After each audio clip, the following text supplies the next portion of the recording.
la une ce matin, évidemment, les élections européennes. Et vos journaux cherchent la formule qui résumera le mieux les résultats de l'élection. Macron installe le duel avec Le Pen, titre Le Figaro.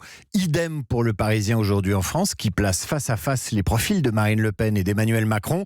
Le Big Bang continue, tandis que le Télégramme parle de nouvelles donnes. Et puis vous avez les titres qui privilégient leur grand gagnant. Libération choisit Yannick Jadot. Et titre La croissance verte. Les Échos estiment que Macron a presque gagné son pari. Le Courrier de l'Ouest parle de revanche pour le Rassemblement national. Quant à l'opinion, pour Nicolas Bétou, le vainqueur n'est pas celui qu'on croit.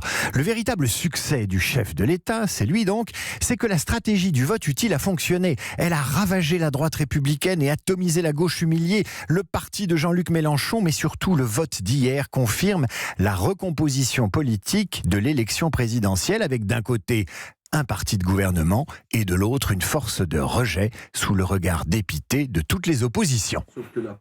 Sauf que la presse étrangère ne voit pas les choses comme ça.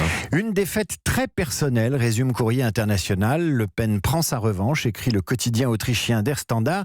Macron a perdu la partie, estime le journal argentin Clarín, un symbole qui risque de nuire à la crédibilité européenne du dirigeant français, poursuit le quotidien italien de centre-gauche La Repubblica. Une défaite lourde de sens pour El País, puisque le président français avait fait de l'élection une affaire personnelle.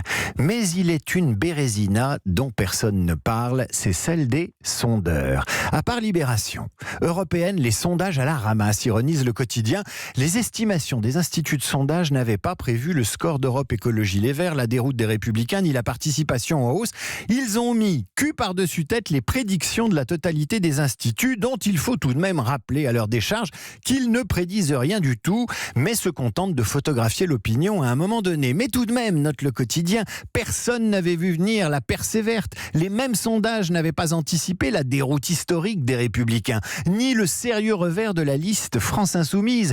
Et personne n'avait vu le PS exsangue faire jeu égal avec le parti de Jean-Luc Mélenchon.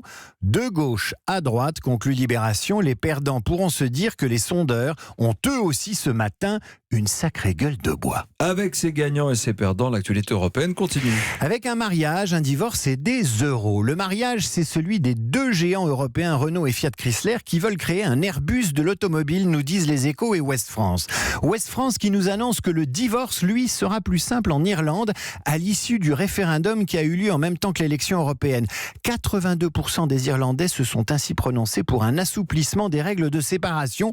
Enfin, les euros, ce sont les nouveaux billets de 100 et 200 euros à découvrir ce matin dans le Parisien aujourd'hui en France. Mis en circulation demain, le 100 euros sera vert et jaune, le 200 euros sera bleu et marron. Le premier est tiré à 2,3 milliards de coupures, le second à 700 millions. Alors pourquoi de nouveaux billets ? Pour lutter contre les faux avec de nouvelles innovations technologiques pour dissuader la contrefaçon.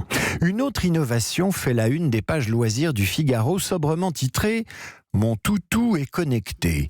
Le Figaro dresse un panorama édifiant de ces technologies qui transforment une vie de chien en paradis numérique.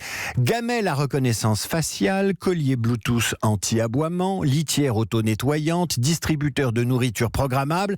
Parmi les équipements en vogue, une enceinte connectée qui permet au maître de communiquer à distance avec le chien tout en lui livrant sa dose de croquettes.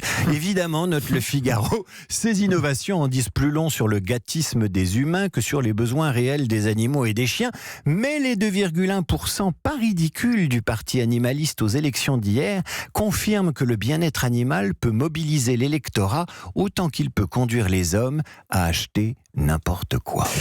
David Abiker, tous les jours dans la matinale d'Europe 1 pour la revue de presse. Merci David, à demain.